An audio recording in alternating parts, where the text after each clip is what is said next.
नमस्कार मंडळी, कसे आहात सर्व? वेदश्रीज किचन मराठीमध्ये आपले स्वागत आहे. सर्वप्रथम चॅनलला सबस्क्राईब करायला आणि बेल आयकॉन दाबायला विसरू नका. तर आज आपण पाहणार आहोत दही भेंडी कशी बनवायची ते. यासाठी लागणारं साहित्य आपण पुढे पाहणार आहोत. पण अगदी ढाबा स्टाईल अशी दही भेंडी आपल्याला आज इथे पाहायला मिळणार आहे. तर मग यासाठी लागणारी कृती आपण पुढे पाहूयात. इथे आपण भेंडी अशा प्रकारे कट करून त्याला हळद मीठ लावून घेतलेला आहे. आता कढईमध्ये आपण 3 पळ्या तेल ॲड केलेलं आहे आणि त्यामध्ये ही भेंडी छान आपण परतून घेत आहोत. पाहू शकता आपण छानपैकी याला परतून घ्यायची आहे. बऱ्यापैकी इथे आपली भेंडी शिजवून घ्यायची आहे आपल्याला. इथे आपण अर्धा लिंबाचा रस आपण भेंडीमध्ये ॲड करणार आहोत, जेणेकरून काय होईल की भेंडीला जो चिकटपणा येतो किंवा भेंडीला जी तार सुटते तेलात टाकल्यानंतर ती तार इथे सुटणार नाही. हा लिंबू पिळण्याचा एक फायदा होत असतो आणि भेंडीला चवही छान लागते. त्यामुळे आपण इथे छान असं परतून घेऊन भेंडी बाजूला काढून घेतलेली आहे. इथे आता आपण त्याच तेलामध्ये 2 हिरवी वेलची, 2 लवंगा, 2 मिरी, काळी मिरी ॲड करून कांदा ॲड केलेला आहे. कांदा परतेपर्यंत आपण ग्रेव्हीसाठी काय साहित्य लागणार आहे, काय मसाले लागणार आहेत ते पाहूयात. तर इथे मी 1 मोठा चमचा बेसन पीठ घेऊन घरगुती ठेवणीतला एक चमचा मसाला इथे घेतलेला आहे. धने पावडर अर्धा चमचा, हळद अर्धा चमचा आणि चिमूटभर हिंग आणि 2 चमचे मिरची पावडर ॲड करून घेतलेली आहे. आणि हे सर्व जिन्नस, हे सर्व मसाले आपल्याला या बेसन पिठामध्ये एकजीव करून घ्यायचे आहेत. आणि इथे मी अर्धा कप पाणी ॲड करून याची पेस्ट तयार करून घेणार आहे. अशा पद्धतीने मसाले आपण या बेसन पिठामध्ये ॲड केले तर आपले मसाले जळणार नाहीत. त्याकरता आपल्याला याची अशी पेस्ट तयार करून घ्यायची आहे. आपण पाहू शकता सर्व पाण्यामध्ये ती आपल्याला एकत्रित करून घ्यायची आहे.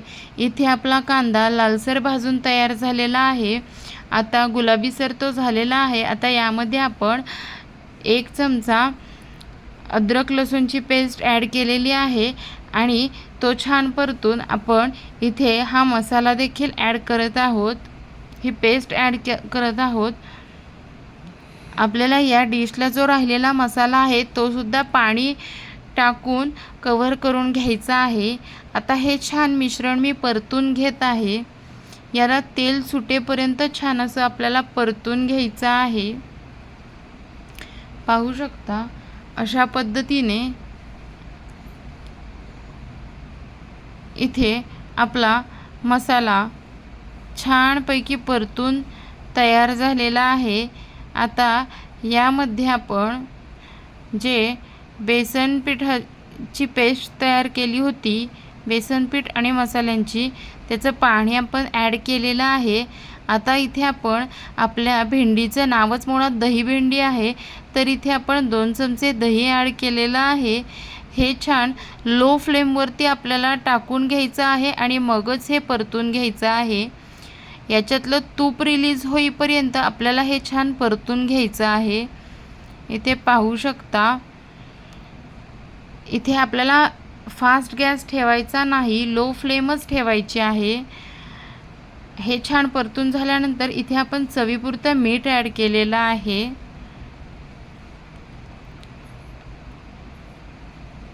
आता यामध्ये आपण आपली भेंडी ॲड करणार आहोत.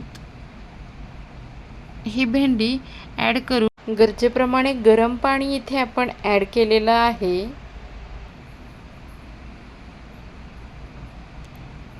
याला एक उकळी येऊन देण्यासाठी आपण इथे झाकण ठेवणार आहोत भेंडीवरती. इथे मी झाकण ठेवून दिलेलं आहे. आता आपली भेंडी छानपैकी उकळून तयार झालेली आहे. छान तर्री त्याला सुटलेली आहे. इथे मी कोथिंबीर पेरून ती यामध्ये मिक्स करून घेणार आहे. आपली दही भेंडी शिजून तयार झालेली आहे.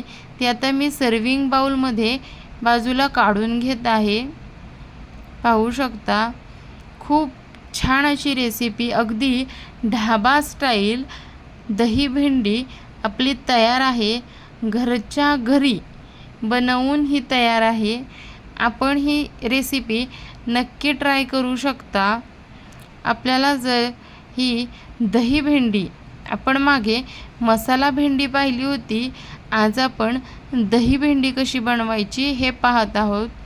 ही रेसिपी जर आपल्याला आवडली तर नक्की लाईक करा, कमेंट करा आणि शेअर करायला मात्र विसरू नका.